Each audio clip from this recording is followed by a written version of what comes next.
we call it shaping the gym. So making sure that the environment is loud, is energetic, is mentally primed, ready to go with them to make sure that, when their moment comes, that they are in shape and that they're ready to go. That's probably the biggest balancing act is, making sure that, you have your top 8 while making sure the other 4 or 5 players still get the attention and development that they deserve. For sure passionate, I'm for sure competitive, bring a lot of energy, and so that's just who I am. And I think that if you can lay it out and know, like, this is what you're getting from Coach Paige every day, like, this is consistent, I think that they resonate with it better.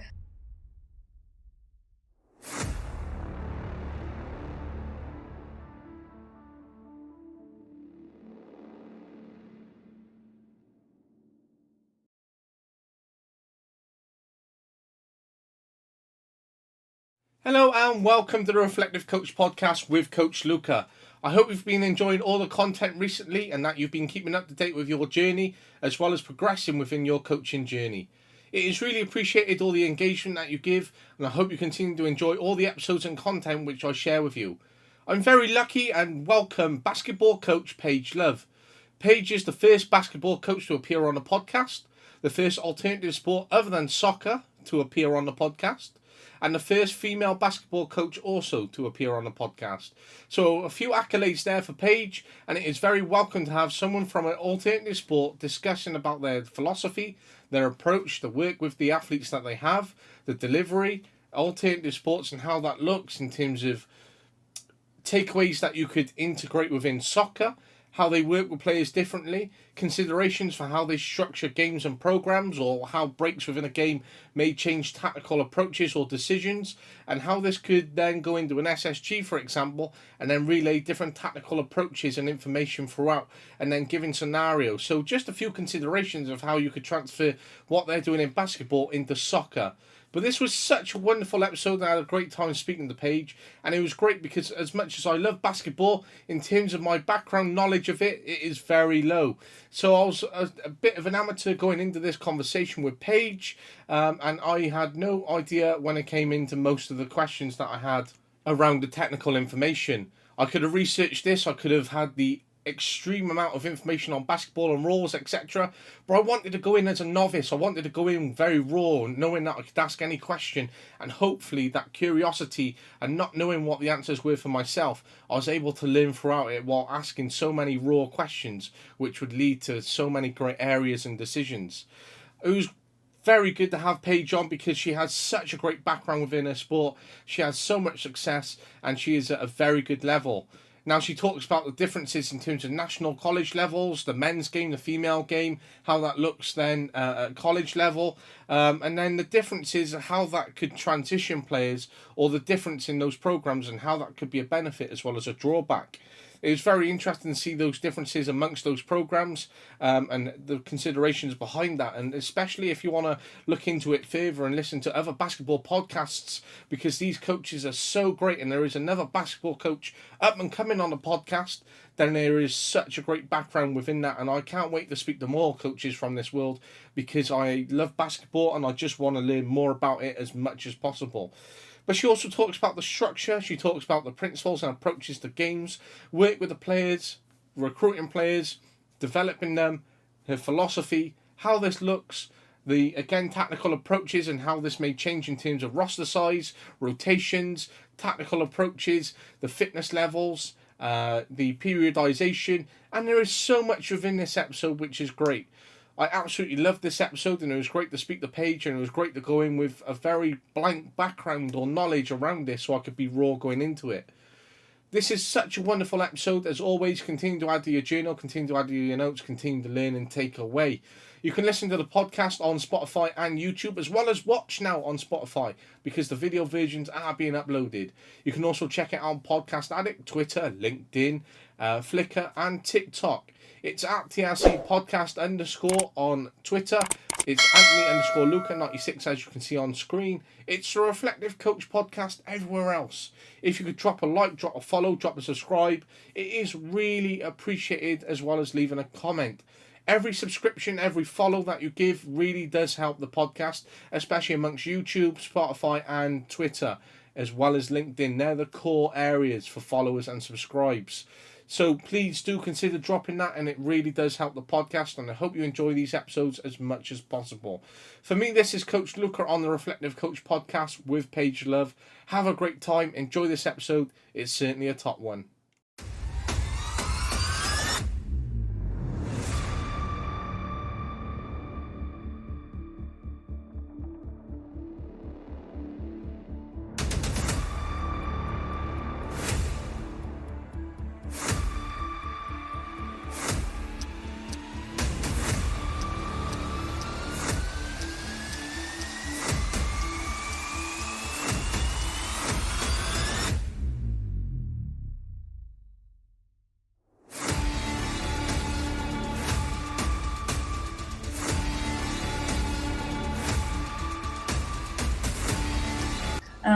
But then breaking down some of the why behind it. I think making sure that you're reinforcing this is why we're doing it. What skills did you have to use as a team to accomplish this goal? So it's not just a game, but you're teaching after the game and reminding them of this is why we're doing this.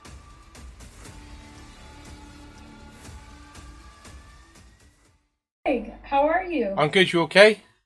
Yeah, I'm good. Sorry, I was having a little bit of trouble getting on, but I'm here. That's right. Yeah, it's great to see you. How's your morning or day been so far? My day's been really good. Thank you for asking. I got a workout in this morning, and it's a beautiful day, so I'm going to hang out outside. So things are going good. How about you? You've had a full day so far, right? Yeah, so it's about 5:30 here in the UK. It's absolutely stunning here. It's the best weather we've had all year, so it's the nicest day and been quite busy, but yeah, it's nice. Really nice day. That's great. Well, I'm glad to hear it. Well, thanks for asking me to get on today. It's such a pleasure. So are you on the end of your season now, or? We are actually moving into postseason. So we're in we're about to start our summer workouts. So we've been off. Our players had the opportunity to go home in May. So we're about to kick up starting on Tuesday. We'll start back. The players will have class. Oh, that's pretty good. And how long will that sort of last then, that period of time? Yeah, so we will go, there's summer session 1 and summer session 2. So we'll go for about 4 weeks, and then they'll get a little week and a couple days break, and then we'll go another 4 weeks, and then they'll get about 2.5 weeks off, and then we'll start back up for our preseason, which is middle of August, later in August, when fall semester starts back. And it's pretty, intense sort of year that looks for the players then over the sense of it in terms of how that looks. Absolutely. Basketball at the collegiate level, Division I, is a year-round thing. So I think that it's really it's really grueling because you don't get spring break, you don't get Christmas break, really, you don't get Thanksgiving break. So you really go from August until late March.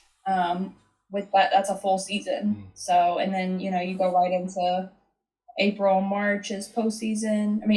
April, May is some postseason, and then they get a little bit of time off. Then we're back training in the summer, preseason in the fall, and then season goes from September really to, like I said, end of March. And how many games you play in that year then? Usually around 30. So games start in November, and then, usually you're going until, whenever your season ends in March, depending on how far you go in postseason. That's a lot of games to pick from, which is good when you look at it in some contrast. Do you find that a good position from yourself, whereby then you can, select players, deselect them, rotate, have the ability to bring players in if you need to? Do you find that an advantage, or do you find it too many games? I think 30 is plenty of games because of our non-conference and conference schedule. Your roster's really set. Once we hit fall, our roster will be set.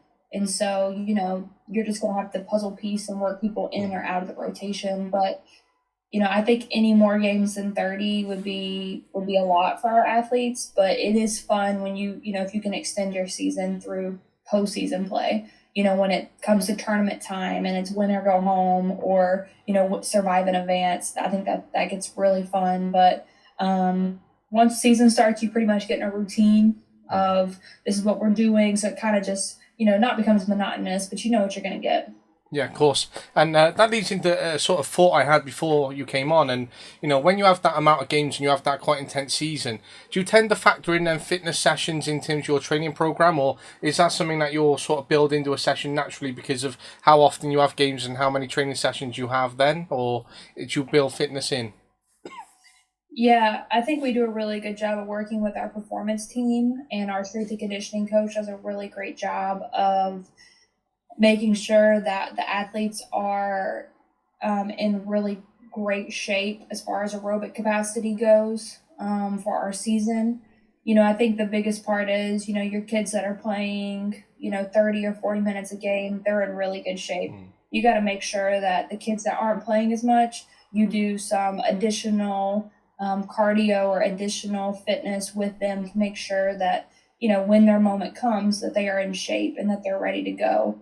That's probably the biggest balancing act is, making sure that, you have your top 8 while making sure the other 4 or 5 players still get the attention and development that they deserve.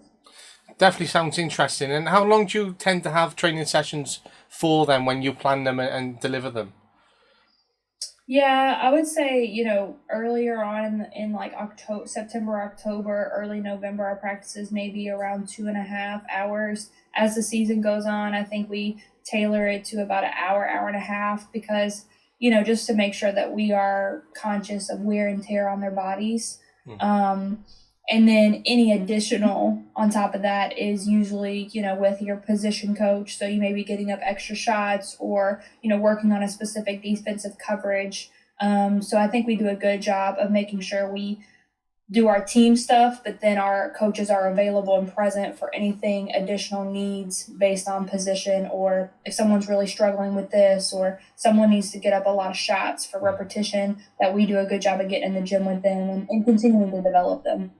It sounds good that they have a wide variety of that support available as a player, and that repetition is something which is key. Then, when you have those 2.5 hour sessions, how do you tend to plan and deliver them for that 2.5 hour block?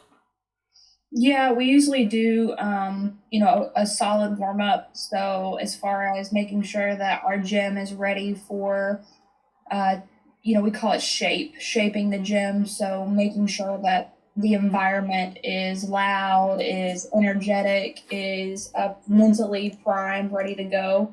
So we usually do that. We might go into some defensive breakdown drills to make sure that, we were really defensive focused this last year. Probably do some guard forward breakdown. So that's positional breakdown, where we split to 2 ends, and you might be working on offensive shots, or you might be working on just offensive work. And then we'll come back together. We usually like to do some type of competitive game, whether that be, 2-on-2 or whether that be 4-on-4. So put them in competitive setting. We might go back to a defensive coverage based on who we're playing. So making sure that we are going over their plays, applying how we're going to guard them, focusing on their key players, and then probably do some more position work. So offense or guards and forward breakdown, and then come back together, and we'll usually end with some 4-on-4 or some 5-on-5. It definitely sounds a great session and plenty jam packed in there, and it's great because I've come on and I've got no background in terms of coaching basketball. I've played some, and it's good because it's that learning curve, and for those who are listening, it's great for them to sort of go, oh, that's pretty interesting how they do that, and it's just trying to give that alternative perspective of how you could coach sports and take things away in other ways, how you might structure sessions. But it sounds a brutally intense but fantastic program which the players go through when it comes down to that type of season and what goes on, because what we always look at is maximizing the opportunity for players, and if they've got a year-long contract or scholarship or 2 years and so on, it's really down to us as coaches to give them as much support as possible so that they have the opportunities beyond that and they continue to take things away in life. So when it comes down to just one season with them, with yourselves, it's a fantastic year which they're going to experience and have to take away. Yeah, and I think everybody might program differently according to, what their coaching style is Mm. or their team or, just overall personal vision. But I would say that's pretty cookie cutter, if you will, on what a typical practice would look like for majority of programs.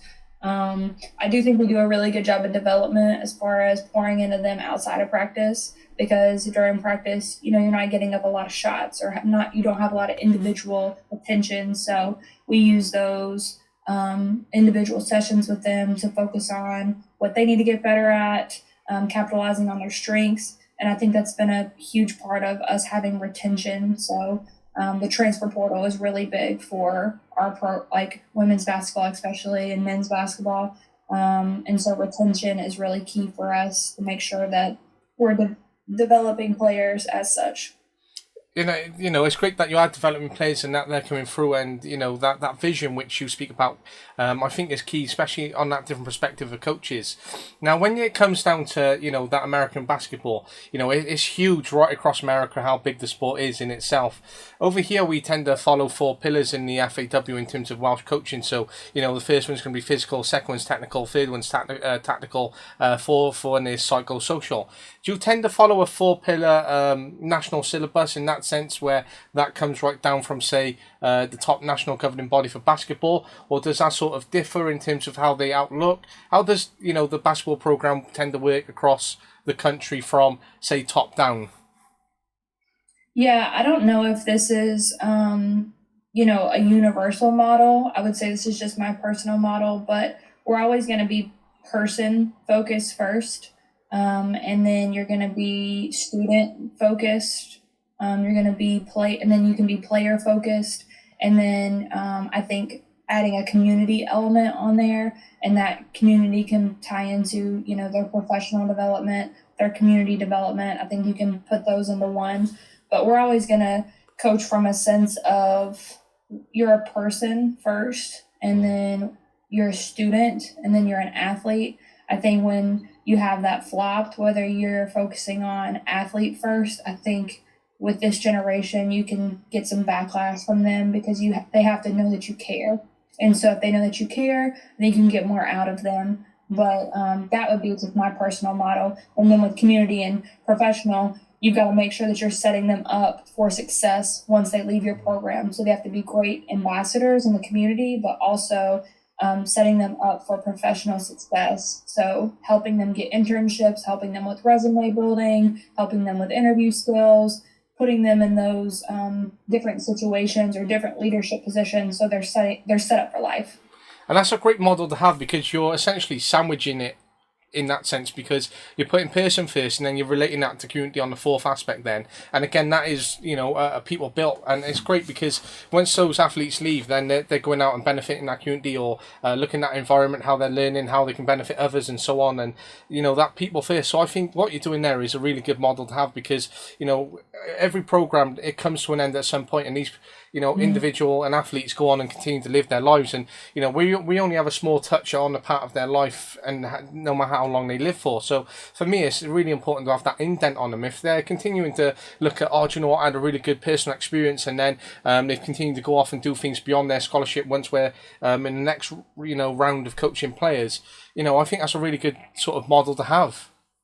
Yeah, I would be interested to see what other coaches would say their model is. I think that you might see different models from different coaches and different backgrounds, but that's just my personal philosophy. And I think our staff, that's our philosophy when cultivating strong, empowered women in our program. And when it comes down to your coaching style, then how would you go and explain it to someone? So, are you very intense? Are you quite laid back? You do you delegate? Do you like to put pressure on the opponents? Do you sit off? Do you counter attack? How does your coaching style look, and how does then your playing style reflect that? Yeah, so my personal philosophy as an assistant is I think that hard work is a huge, I'm going to work really, really hard for our athletes. I definitely lead from a place of love. And then the second prong to that is tough. So, love tough is something that I really pride myself on. I think you have to have a relationship first with them to be able to first love on them, but then coach them tough. I'm going to be really energetic, like your personal hype man. I really pride myself on energy and effort and attitude. I think I do a good job of coaching the mental side of the game because, as we know, that it's probably about 80% mental, 20% physical. So you got to make sure your mind's right. So really helping our athletes navigate those, trials and triumphs, I think is a big part of what I do.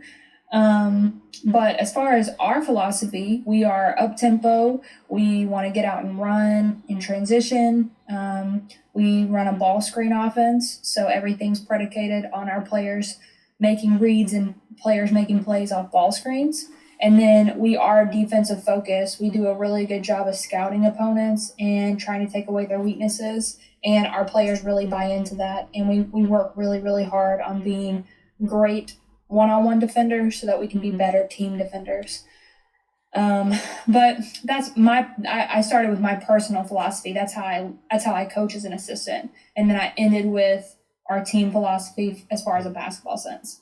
It's definitely interesting then because, it has how that looks in terms of personally to then how that bridges into the team and how you might support the head coach and, how that looks long term for you, how that might develop, how that might evolve it's definitely interesting and it's great reflection then, as each of us go through in terms of that coaching journey.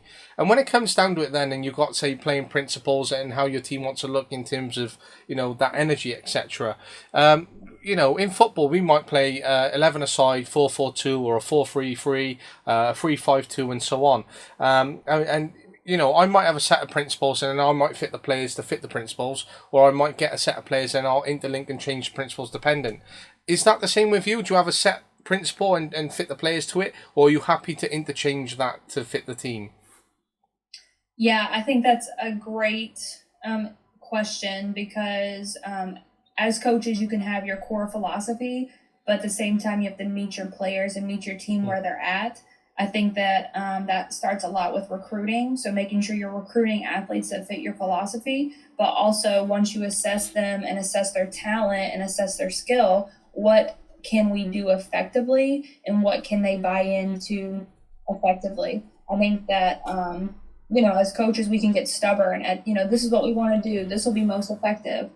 But I think when you take a step back, and so, you take more of a broad view, you ask yourself, what really makes sense for the team I have? And I think you have to change that yearly. And I think sometimes you have to change that mid-season. And, you have to make sure that you're making the appropriate adjustments with the personnel that you have. And that's good because I love that. It makes sense for the team that you have. And I think that's good. And what you say, change yearly, that's quite refreshing because, it helps you stay energetic in terms of yourself. It helps you stay with the game and evolves with it and continues to adapt. And, it's refreshing then because you're taking things away. And it also works in your favour then because you might say be, at club level for 5 years and then you might have a coach who's been with his club for 8 years and then suddenly he's setting himself up to play your team. But then this year you've played a completely different style and then you might completely throw off all their analysis and work. So it could favour in terms of what you're doing then, which is good. Yeah. And I think that, I think teams that play us know what we run. We run a ball screen, but then they have to figure out how to guard it. And then, we will make our adjustments based on how they're guarding. And so I think it varies, like you said, season to season. It can vary sometimes game to game. But definitely with the athletes you have, I think you got to go with what they're confident in. And if they're confident, then they'll be able to perform at a higher level.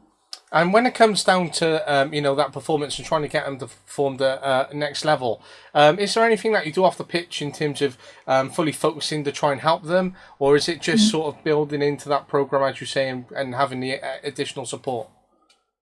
Yeah, I think that you have to meet the athlete where they are. I think that mindfulness is huge. If the athlete will buy into taking care of, doing some small meditations or doing some small sessions of positive self-talk. Two of my favorite sayings are talk to yourself instead of listen to yourself. So when you think about that, if you are listening to yourself, most of the time that's negative. But if you are talking to yourself, you can switch that to a positive self-talk. And so that's one of my favorite sayings with our players, especially if we're in a one-on-one time. If they're struggling getting something, I'll remind them, hey, this is a great time to practice your positive self-talk. And then the next thing that I really use with our athletes is next play. So having a next play mentality. I've had athletes write NP on their wrist to remind them next play. But I think that's a great lesson. Both of those are great life lessons, but they'll also take you far when competing, because everything's not always going to go your way, or you could work really, really, really hard and it still didn't go your way. But you've got to have a next play, what's next mindset, so that we are always in that attack mode. And then the third thing, I think, dealing with mindfulness and mental health is for athletes to show themselves grace, because they can be pushed really, really hard, but we're all our own critic. So making sure that we are showing ourselves grace, and then we are responding quickly. So, you can't stay in the lows too low, you can't stay in the highs too high, but showing ourselves grace and then getting back up and attacking and trying to win the day. Those are just some nuggets I try to give our players, and I think we all can use those little gems in life, because life is not always sunshine and rainbows, and it's all about how you respond. I think the response is the biggest thing that athletes learn, as whatever level you are, you have to respond. And I think with life, you always have to respond. Hopefully the sun's going to come up tomorrow, and then you're going to have a new day to try to attack it and win that day.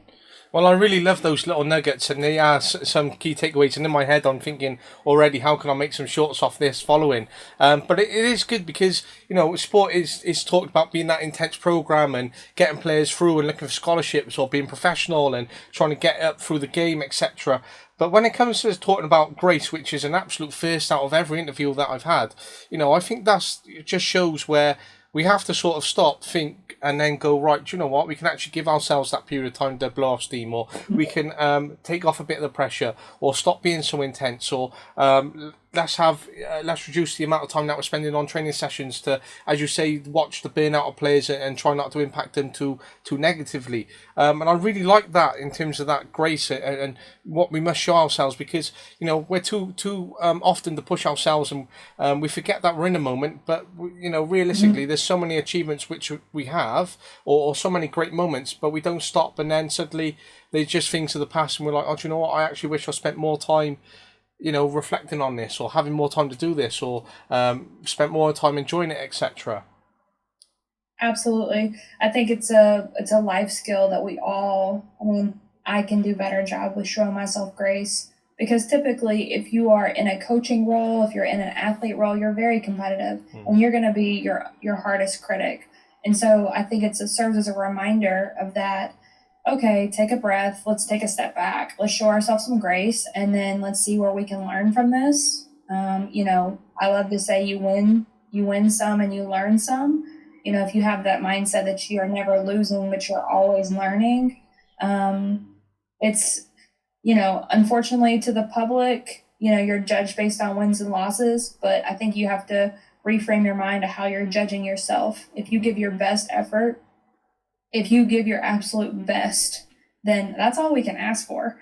Sometimes it just doesn't go our way, but if I can pour in, if our athletes can pour in, at the end of the day, that's all you can control. Attitude, effort, and energy. And like I said, it's not judged that way from the outside looking in, but if you judge yourself based on wins and losses, it's going to be a rocky, hard road. I think that you got to flip the script and judge yourself on different intangibles that you can control. I love that, and that's great, because we must look at the things that we can control, because there's so many different external factors that really can play into it, and some that we can't control at all, and we let too much come in and affect us, especially in terms of that mindset, and it can be really detrimental in that sense. So having that reframe and giving yourself that grace to sort of reflect and then go again in terms of how you move forward, I think is really important to have, and just to slow down. And I know it's we talk about, oh, life is so short and this, that, and the other. But sometimes we absolutely must slow down at that point, because, unless we do, then we are going to burn out quicker and life will become shorter, unfortunately. Absolutely. And that's where I think you see a lot of burnout in coaches and in athletes. You see a lot of pressure just overcoming athletes. But I think it needs to be talked about more and, becoming the norm. And I think we still have a ways to go with that. But, mental health awareness month is now. And so the more that we can talk about mental health and make it normal, especially coming off of and still in a pandemic, I think that the better we can serve our coaching community and our athletic community. Absolutely. And when it comes down to competitiveness, which you mentioned a moment ago, when you're coaching yourself and you're on, say, the sideline and you're in the middle of a game, do you have to hone in that sense of competitiveness and you knowing that you are coaching, you've got young players in front of you? Or is that something which comes at the forefront and you're happy to have within your passionate coaching style? Yeah, I think that my players would definitely say I'm very passionate, very competitive. I think that they always know where I'm coming from. And sometimes it's, you may say the wrong thing or you may get too fired up over a play or, you may have a I want to say an argument, but just a disgruntledness because of the passion. But at the end of the day, they know where I'm coming from. But I'm for sure passionate. I'm for sure competitive. Bring a lot of energy, and so that's just who I am. And I think that if you can lay it out and know, like, this is what you're getting from Coach Paige every day, like, this is consistent, I think that they resonate with it better. I think when you are inconsistent, so if you're really fired up and then you're really low one day, or, if you're not consistent, I think it's hard for them to know, okay, well, which Coach Paige am I going to get today? But for my athletes, I feel like they know this is the Coach Paige you're getting every single day, whether you like it or not. This is who she is. This is who she's going to be. And I think that that's hard to do. Consistency is what we're all striving to get at. And so I try to remind myself I got to bring my best for them every day. And it's good because consistency is key, and that's something that I was told by a member of staff that I work with, a colleague, before starting my new job now. So in the back of my mind, I've always got that conversation which I had with them about consistency and how that may look and portraying that. And every day I sort of reflect, I'm like, oh, I didn't show that consistency today, and I was a little bit different from yesterday. And sometimes it's dependent on the situation and who I'm working with. But when it comes down to that personality then and expectations and that buy-in from, say, the young people that we have, whether we've, interchanged our principles, for example, and we may not have been consistent with them every day over the week, where they have that buy-in and that consistency in terms of us, then they're going to have that respect level. They're going to understand. They're going to respond to it. They're going to continue to buy and do it. They're going to do what you say when they might fall out of order or getting back in the line and may show their younger selves and lack that bit of discipline at that time. We need to get them back in check, and they'll really do it if they have that buy into us, which is done with that consistency through that communication, that relationship, through that delivery, and then those principles can change in terms of the session itself. So I think splitting away coaches and sessions and looking at them in two broad topics and aspects, which they are, I think is a really important point to consider for all coaches when they are delivering and planning sessions and reflecting on themselves, throughout the year. Absolutely. And when it comes down to it then, I mentioned earlier on formations in football. Do you have formations in basketball and how you set teams up? Yes, we do. So, most people have a point guard, a shooting guard, a wing, a forward, and a center. So 5 positions. That's probably the basic foundation. Some people are moving towards more positionless basketball, meaning they may play 4 guards and 1 forward, or they might play 3 guards, 2 forwards. And then some people are playing, maybe like 4 guards and then undersized at the forward position. So there's several different formations and offenses that you can run, but the game is definitely moving to a 4-out or a 5-out offense, which, is allowing more people to play like guards. And so back to the basket play and forward play is becoming lesser. Even though that goes against what we do, we have, typically we've always had a strong post presence. We had really strong forward post presence this past season. But there are multiple teams in our conference that play a more 4 out, 5 out style based on their personnel. I think that the formation and what you run is a head coach philosophy, and then also playing to the strengths of what your team has currently. It's definitely interesting because I love basketball. It's one of my favorite sports to play, but I've never ever joined it as a team or never been coached to play positions. Is get the ball and try and aim for the hoop at the other end and stop it going in our end. But I love basketball for what it is, and it's interesting to understand because it's how that may look in different sports, and certainly basketball, because whenever I've watched it, there's lots of players moving everywhere, and I've never watched it in the sense of from a coaching style because I've never really understood it that much to analyse, that player should be there or they could be here, etc. I just see lots of players getting the ball, tackling, and etc. But it's certainly interesting to see how that might come into play, and how you may say, you might have 4 on a defensive, 4 up front, etc. Apologies for not knowing the technical terms like you, but it's definitely interesting. And when it comes down to it, then it's 5-a-side on a pitch, is it? Yes. So there's 5 versus 5 plays in the game, and so typically you can you have a roster full of 14 or 15 players, and so most programs 8 or 9 are playing within the rotation. And do you find that beneficial then to have a squad of, say, a roster of 15, or would you like it to be a little bit bigger, or is that something that you're very happy with then in that sense? Yeah, so with the NCAA, we're only limited to 15 scholarships. So I think that anywhere between 13 and 14 players are ideal based on keeping everyone happy, the rotation, development of players, having enough on the roster. I think that's plenty for now. I don't think any more should be added. Which is an interesting take in terms of how you may want the game to evolve or how you may want it to stay. Because, when you get that scholarship of, say, 13, 14 players, and you're looking at a period of 30 games, realistically, that's quite an easy match in terms of game time across the season when, you might be analysing, all right, we need to give player A so much game time to get into this position and develop and get these metrics, etc. And then player B is being pushed towards this next step in their scholarship, and a contract may be waiting for them. It definitely gives 13 players, 13, 14 across 30 games, a fantastic position for yourselves when you're coaching then. Yeah, I mean, they have all season to work in or out of that top 8, top 9 rotation, and so we go into each game with who's the best to put on the floor, and so you have to continue to prove yourself day in and day out with practice that you deserve to have this spot. Nothing's given to you that you deserve to have to play. And so there's only so many minutes, there's only one basketball, and so we're going to put the best people out there to get the job done. And you got to have enough buy-in of your roster to make sure that there's no one disgruntled or unhappy. The ultimate result is getting the win for the team, not personal accolades, not personal time, not personal points. It's what job needs to be done to get the W. Which I love. And when you got these players on that scholarship then, do you tend to have them for 1 year, 2 years, 3 years?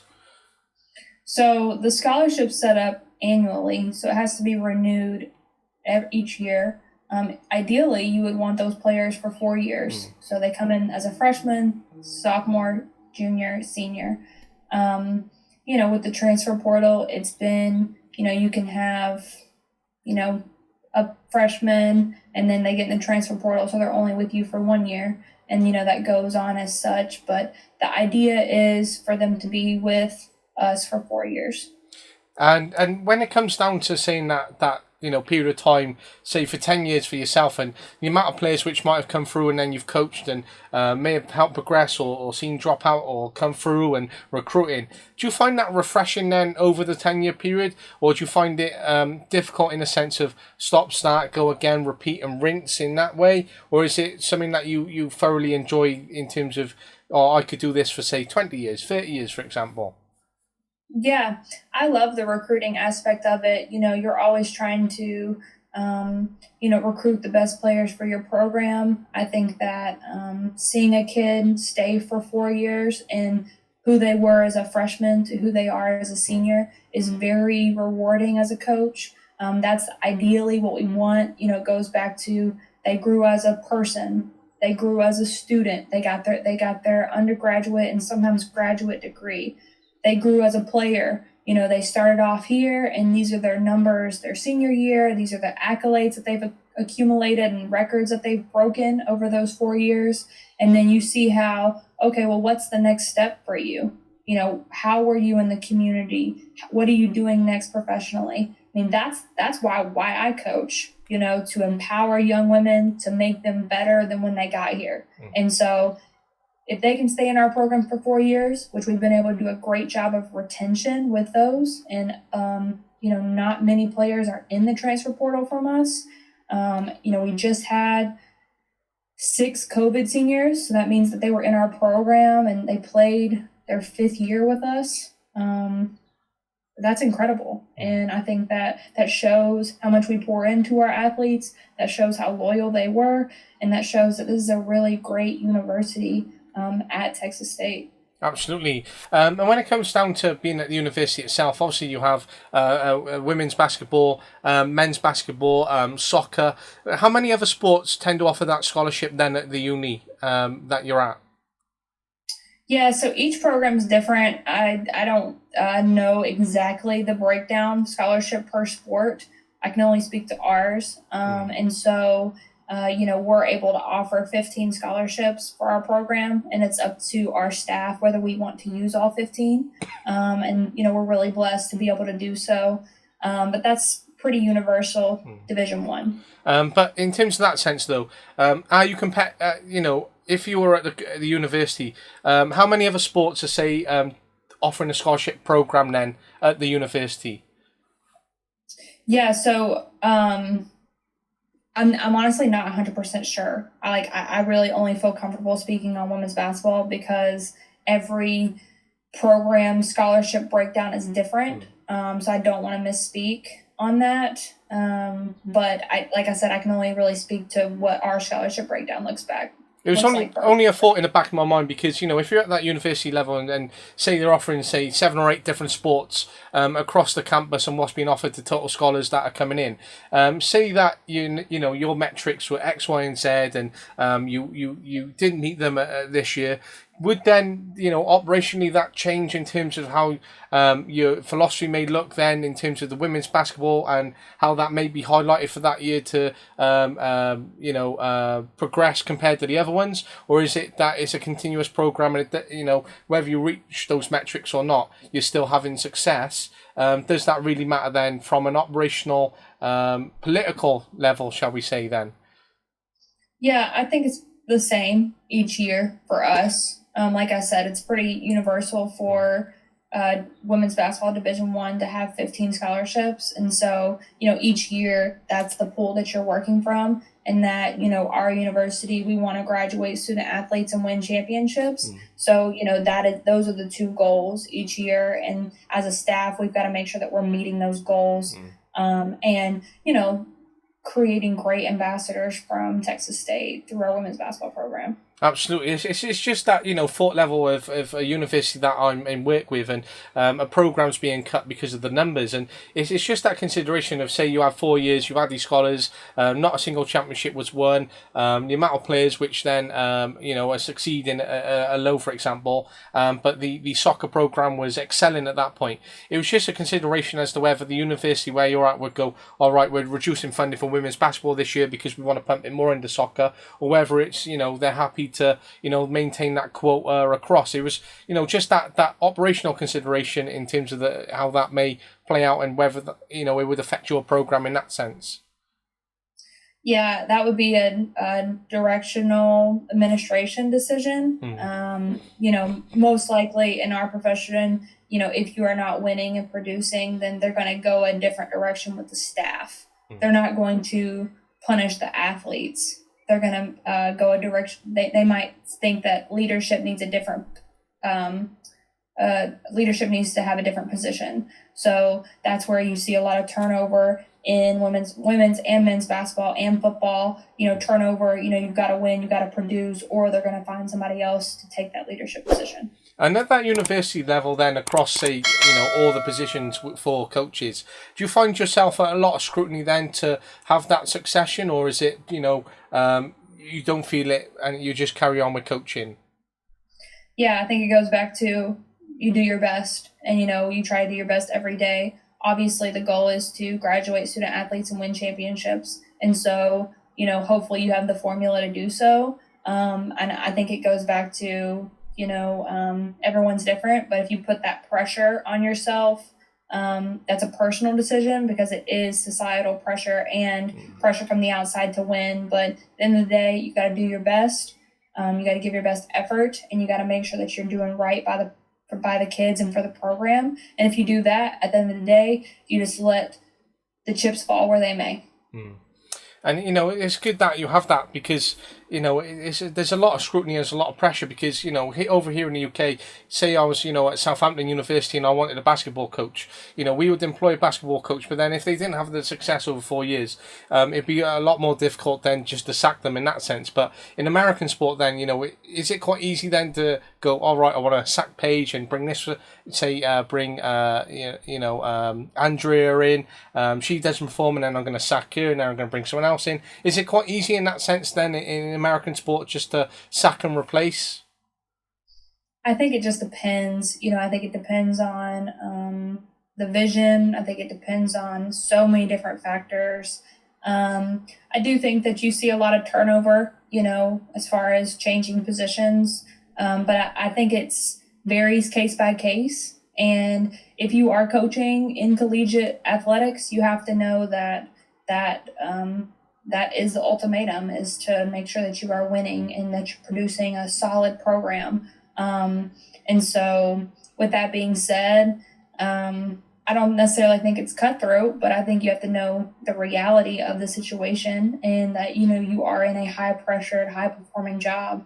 And I'm sure that's a lot of the reason why coaches do this is because the thrill, the adrenaline of competitive games, but then you also got to make sure that you are, getting the job done.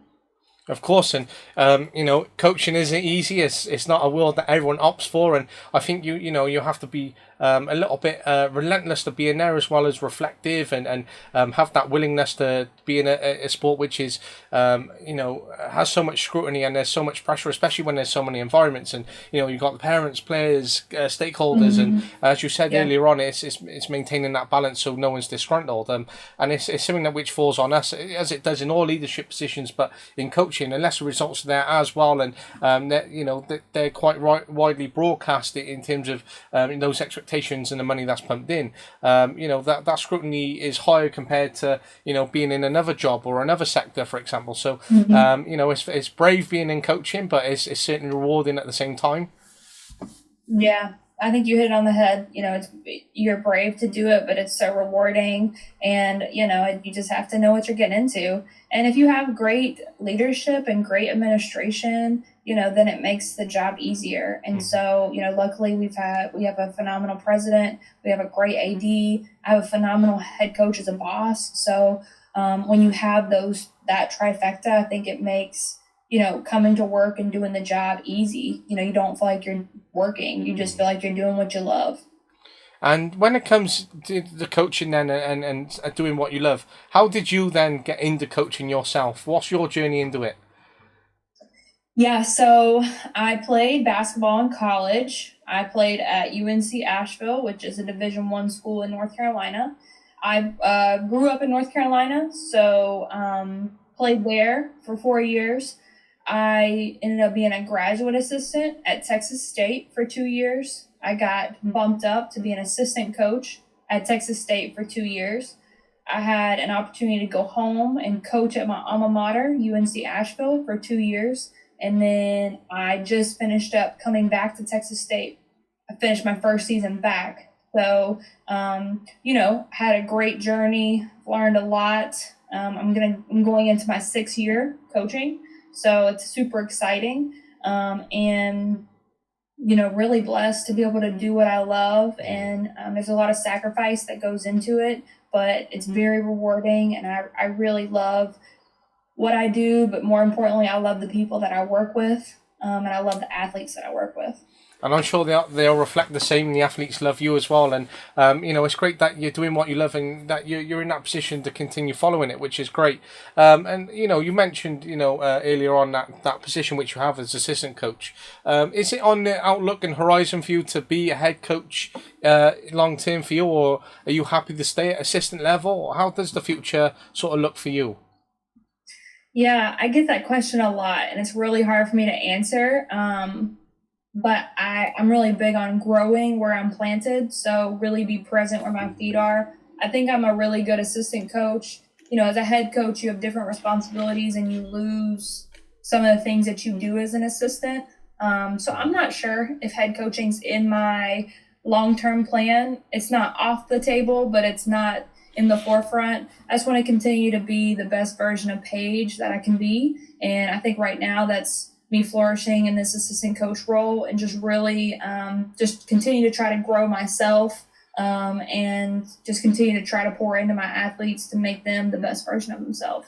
I really love that quote, by the way, growing where you're planted. I think that's a great quote, and I think it's true because, we look at coaches like players in that sense of, oh, you might start as a coach and then an assistant coach, and then you're going to be a head coach, and that progression for them. And sometimes those coaches try to accelerate and move too quickly through the momentum in terms of trying to become a head coach too quickly. But it's great for you where you say, oh, you don't know how far on the horizon that might be, or whether you can see it in the sunset, for example, and, whether that comes up, whether it doesn't, it's not make or break for you, which is good because, as you say, I think you probably definitely are a very good assistant coach because this opportunity wouldn't be presented. So if you know you're excelling in a position, you're happy to stay there, you're enjoying it, and as you said, moving into head coach can take away that actual with the players, and then you've got even more scrutiny and then that more administration and all everything else that comes with it. It's great that you can continue to work with the players and you're happy to be there, and it's good that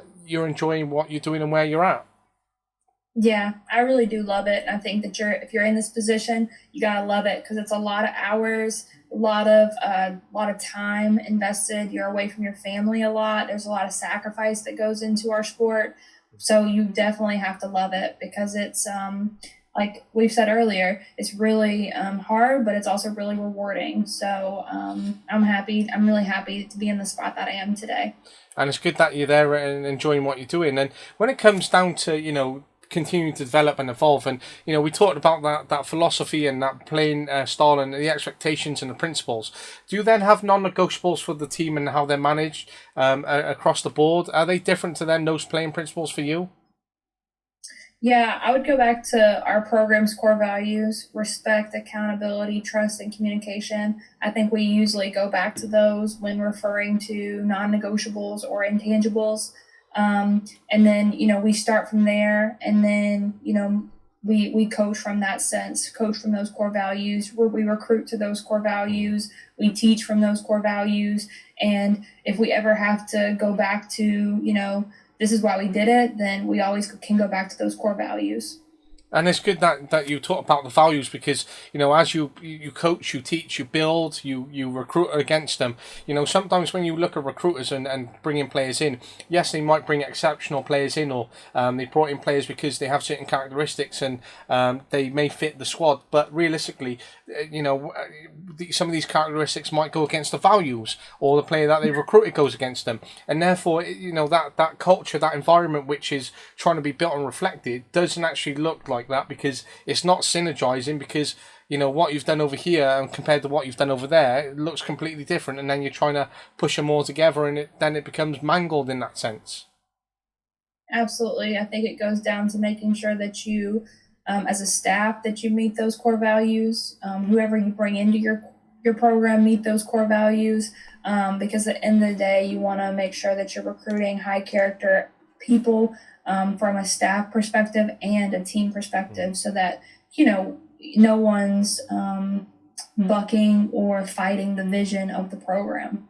And fighting against the program can be difficult then because it can really put pressure on the others. It can break down relationships, and then it's harder then to manage that squad and be in that position. So when it comes down to recruiting players and bringing them in and transferring them, etc., and you might have one or two subtle changes. How do you integrate a player into your team and into the squad then?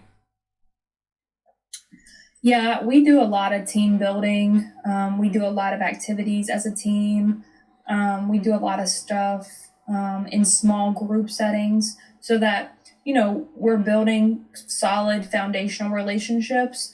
And I think that's where it starts. If you have a solid foundation, you can mold them into the vision that you're trying to achieve as a program. I think that if you don't have relationships from top down, then it's going to be really hard for you to mold and have them buy into the vision because they don't know, where your heart is and where you're coming from. So I would just say you got to build relationships. You got to build relationships. You got to put them in adverse situations to see how they handle each other. And you have to teach them. I think teaching is a big thing, especially with the generations that we're coaching, because it's so hard sometimes for them to communicate because they are communicating behind a screen for FaceTime. They are communicating through text message. They're communicating through Snapchat. So for them, building communication skills, which is one of our core values, is communication, is really big for us, and making sure we're teaching them appropriate ways to communicate with their teammates and coaches. And I think that's good, that communication and what you're doing, because, you might have, again, those players who might be exceptional, but unless they have those respect values and that understanding how to communicate with peers and then coaches and then relay their thoughts, and give that feedback and their feelings, etc., sometimes that can be coming across in the wrong way, and then the relationship breaks down and then the player becomes too demanding, etc. And then you sort of got, as you say, to reprogram or reframe that player's thinking and reframe the situation to then sort of go backwards to go forwards, which, again, comes down to that essence of coaching, how that may look, and the work with the players and the greatness of coaching. But when it comes down to that team bonding, then are there specific type of events, or are they more generic in terms of getting the players out kayaking, etc., or is it more bespoke in terms of how you plan that per year? Yeah, I think it varies each year. And I think that we do a good job of mixing it up, whether it be, we do a camping trip every year where we go camping for the weekend. We've done certain small team building activities. We've done certain small group settings. We've done some teaching of life skills as far as cooking or writing handwritten notes or how to change a tire. Like, we've done a lot of those. So I think it varies, but so many team building exercises can be found online. Minute to win it challenges. Those are super fun and competitive. I've got a rock, paper, scissors relay. So I think just researching it and then, making it fun and competitive is a huge advantage because they love to compete. But then breaking down some of the why behind it. I think making sure that you're reinforcing this is why we're doing it. What skills did you have to use as a team to accomplish this goal? So it's not just a game, but you're teaching after the game and reminding them of this is why we're doing this. I think that's important, that why and why we're doing this, because a lot of coaches might put on a team building activity, or they put on a certain type of session, or they've built in an activity within the training session, etc. But players won't really understand why, and therefore they might question it, or I've never done this before, we've never done this, or why are we doing this again, etc. But sometimes just giving that little bit of a why and understanding really creates that balance then in terms of that buy-in, that expectation, that real understanding of it to then deliver the session successfully. Because I've had kickback from players over the time because we've never done this before, or my other coaches have never done this. And especially when I'm coaching at academy level and I'm working with players who are at other clubs and coming in and may have worked with other coaches, it's a difficult position when I have been in that academy then, because you work with players who are tailored to so many different philosophies and different coaching styles, and they may be a bit more loving towards one coaching style because that's the way that coach has always done it and they've got that long-term relationship, etc.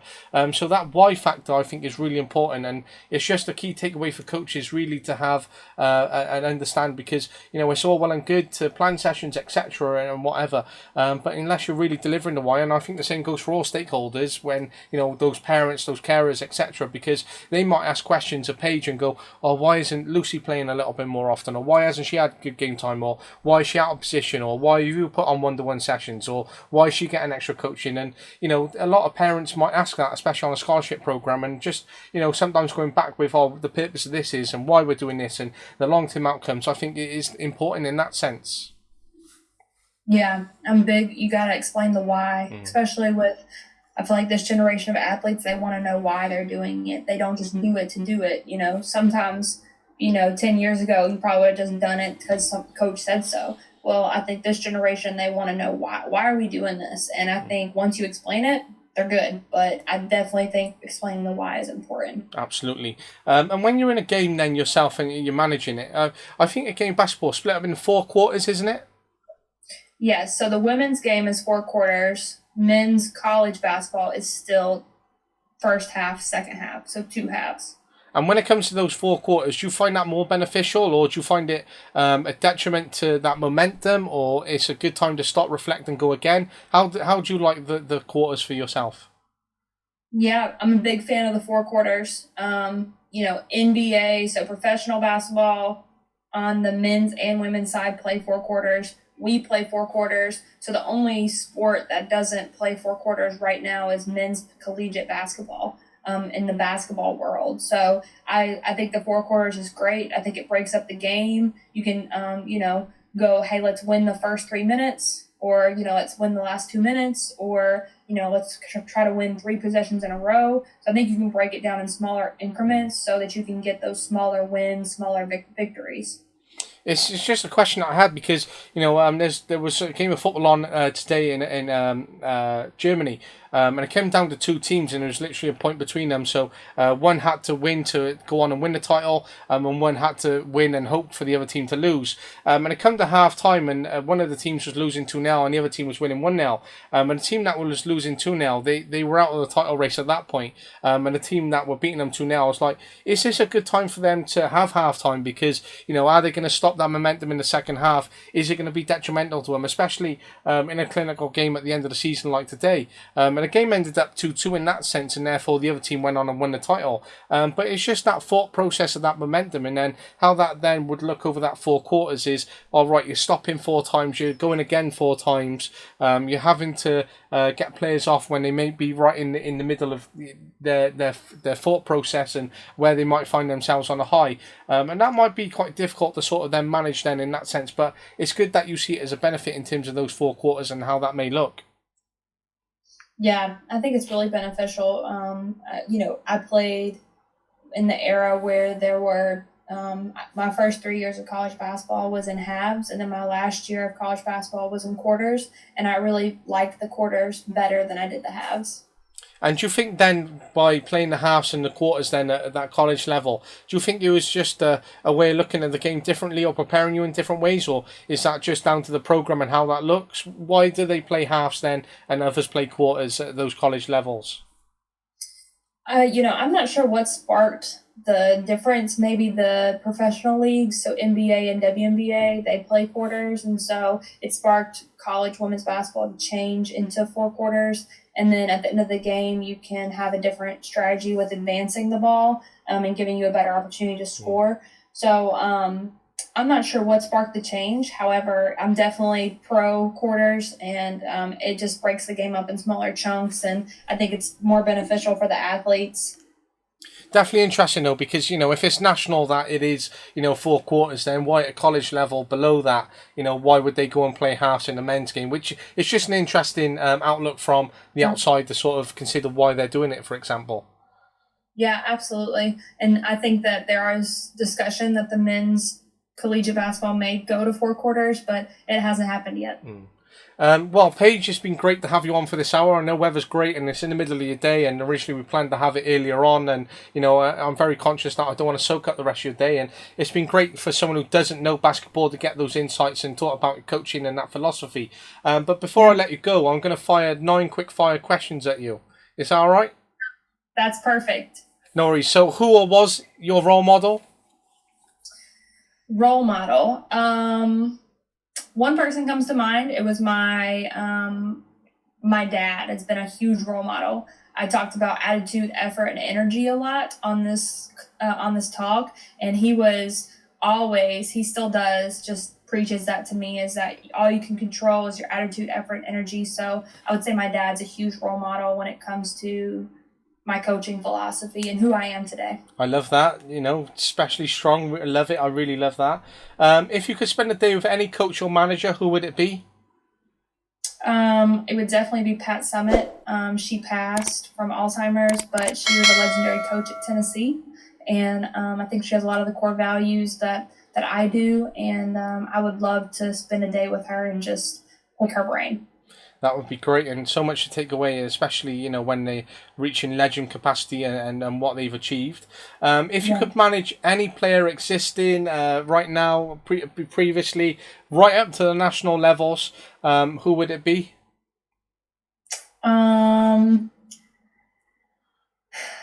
I think I'm a huge fan of Candace Parker. She played for Coach Pat Summitt, and I just think she has so much experience. I would love to just coach her for the day and just see how she goes about her daily life. I think that'd be really neat just to see how she trains and operates, how she thinks, how she leads, how she just approaches every task thrown at her. So many takeaways to be had and go from there. If you could live in any other country and coach, where would it be?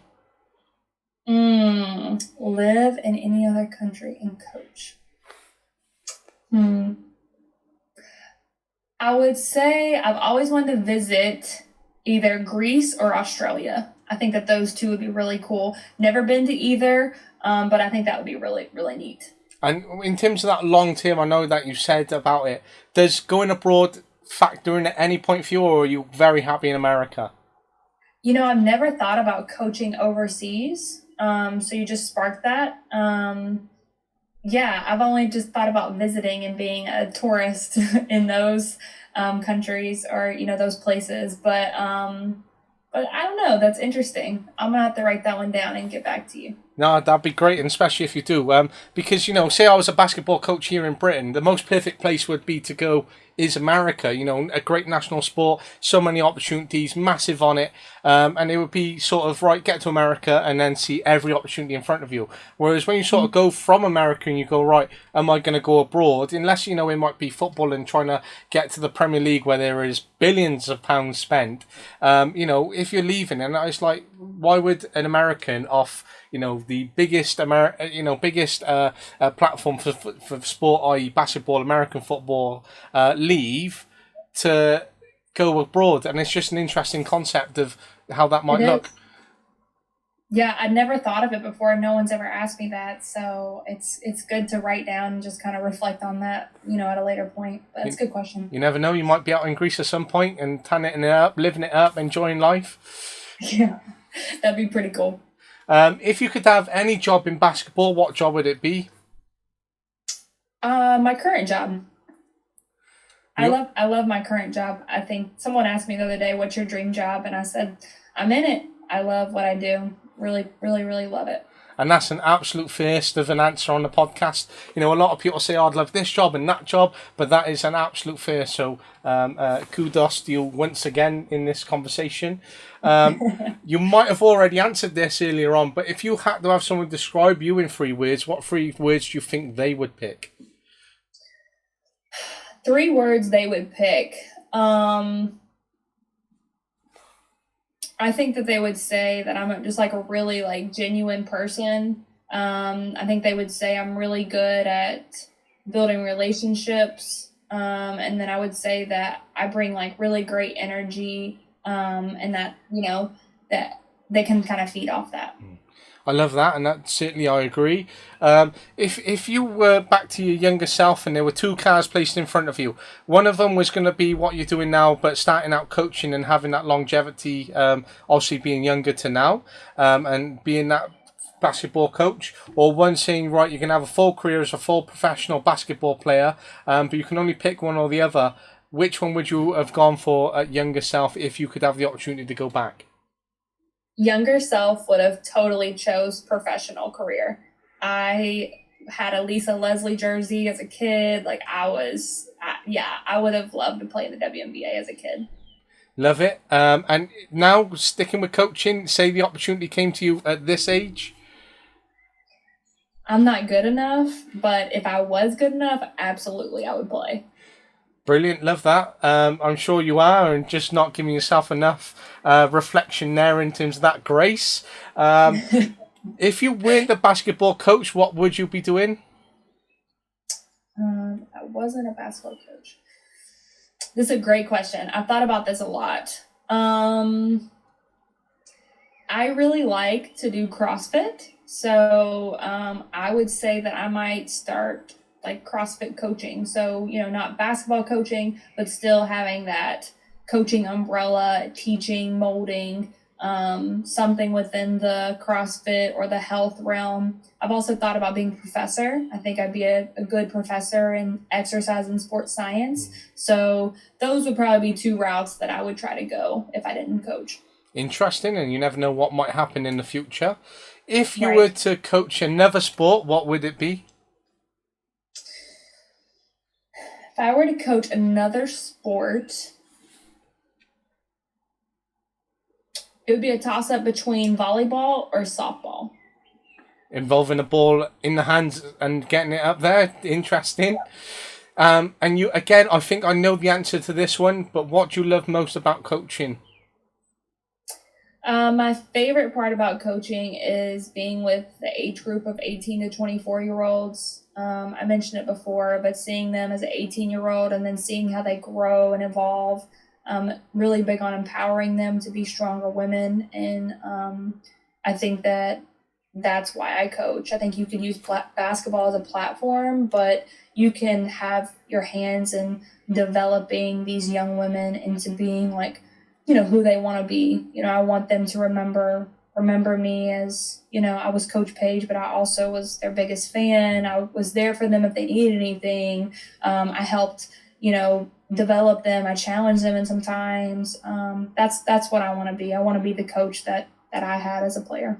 I love that, and I'm massively big on that, and that's something that I take into my philosophy. And I know a young person left our school the other day to move to another school, and they gave me a card, and just some of the words in the card just shows that I know I'll have the impact in their life, and in 20 years when they're an adult, they're going to remember that. And for me, that's an absolute takeaway which I'll pride myself on, and I'm happy, and it just shows the work that I'm doing and the reasons why I'm doing it. And sometimes I might fall out with some colleagues at higher level who might look at the politics of it, but you know what, at the end of the day, if I've made an impact to that person's life and they can remember it, then I'm sure I'm doing the right thing. But it's been great to speak to you. It's been really open, and it's been great to hear about the people side, and that being honest with ourselves, and certainly that people elements and how we may take that away and how that comes across has certainly been great. But I thank you very much, and congratulations on being the first basketball coach to appear, which is really good for me and great for the podcast, and I really do appreciate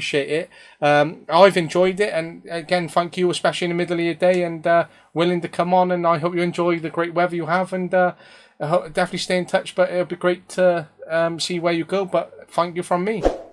Absolutely. Well, thanks for having me, and I really appreciate you moving back the time. I was able to go work out this morning since you moved the time back, so thank you so much. And if you need anything, don't hesitate to reach out. But this has been great, and I've really enjoyed it. An absolute pleasure. Well, thank you very much, and I'm glad it could happen. Absolutely. Me too. Have a good rest of your day. Thank you very much. Bye. Bye.